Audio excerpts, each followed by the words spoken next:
Morning, guys. I'm going to do a video response on Guns and Gadget's video here. This is 2018, the Second Amendment year in review. It's time to stand united. Oops. Get this right. And march on D.C. Well, he's pretty much correct. The thing is, if we go there, we're going there because we mean it. We're going there with our firearms. And we're allowed. The Constitution that was ratified back in 1791 gives us the authority to walk across straight state lines. It's called Guns Without Borders. Now, one of the things that bothered me about all this is we're going there because we mean it. We're not going to take any more crap from people. It was just because we mean it. This is time to make a change. We want every one of those anti-gun loving people to resign from office. Every Democrat, any Republican that's ever signed onto a firearm bill to take away people's rights and liberties and freedoms, they need to resign right now. That goes for the people in the Supreme Court. Time to step down and walk away while you still have time. We go there. If we go on to march on D.C., we're going to go there because we definitely mean it. We're not going to sit. We're not going to go around there and all this pussyfooting around anymore. It's done. It's done. We've taken enough, and that's how it is. That's what the next march will be about. And woe to anyone who tries to stand in our way with firearms or something. I mean, if you're a socialist or a communist and you believe in protecting them people, you go ahead and stand there. Yeah, I'm sorry, but them people are going to go out of office one way or the other. We also have to straighten up this stuff with nationalism. Everybody thinks that the Democrats are letting these immigrants in to get their vote. Well, that's part of it. The other part is because they are following the United Nations agenda about nationality. They want to do away with the sovereignty of the United States. And one way to do that is to let all these immigrants in, condition the people to being used to having these kind of people around. They're not from this country. They don't have any loyalty to this country. They have loyalties to their own country. And they don't want to change. So that's one of the problems that needs to go too. The United Nations needs to be to revoke their charter, to cut off all their funds, get them out of this country, shut down the Council on Foreign Relations for good, and we've got to straighten up this school system thing. Now here we are, people. We're supposed to have already defeated communism, and you've got it at almost every angle that you look at. These grade schools, they're teaching socialism there. You go to the colleges, it's worse. And then these people come out of college and they're radical. They have no loyalty anymore to the United States. They don't want to pay taxes. They want to skirt the system. We've got to straighten this thing up. And they're not policing their own people. That's the bad thing. Just like in Washington, D.C., they're not policing their own people. And so you're expected to do it, people, because they're not. Now, this thing about crossing state borders and stuff like that, you people got to stop and remember, it wasn't Obama who built that. Everything when you step out your door, the taxpayers paid for. The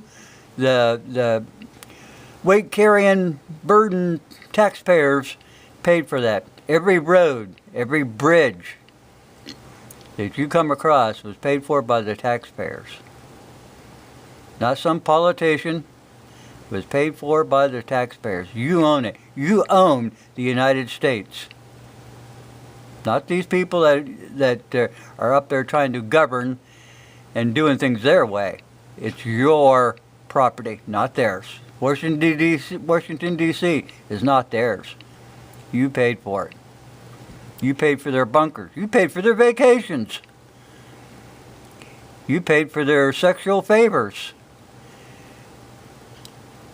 And you're supposed to sit back and do nothing while they have a good time. It's party time every day up there. You know, the Constitution says, you know, they're supposed to go home every so often and stay home and then come back when they're needed. But they stay in Washington, D.C. and pass more unjust, unconstitutional laws and expect you, the taxpayer, to live with it. All right, well, I pretty much got everything covered. I mean, like I said, you know, they're allowing immigrants and stuff, illegals coming in because they want their vote. And then I said on the other side, they want to destroy nationalism.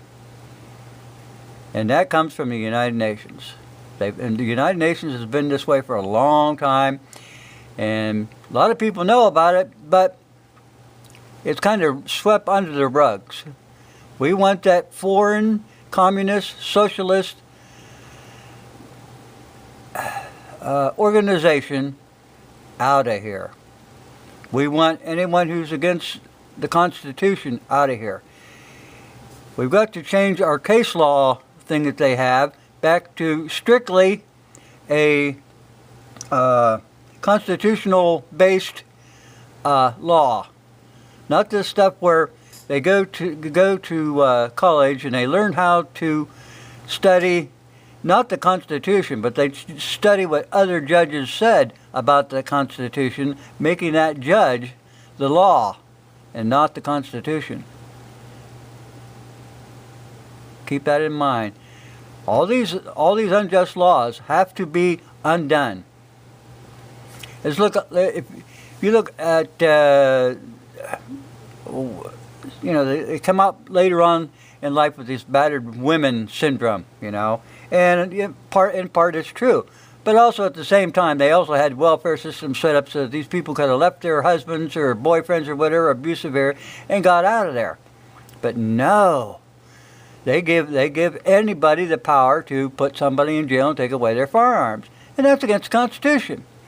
If you look at that domestic violence law that they passed back in '97, I think it was, where if you shove your spouse or you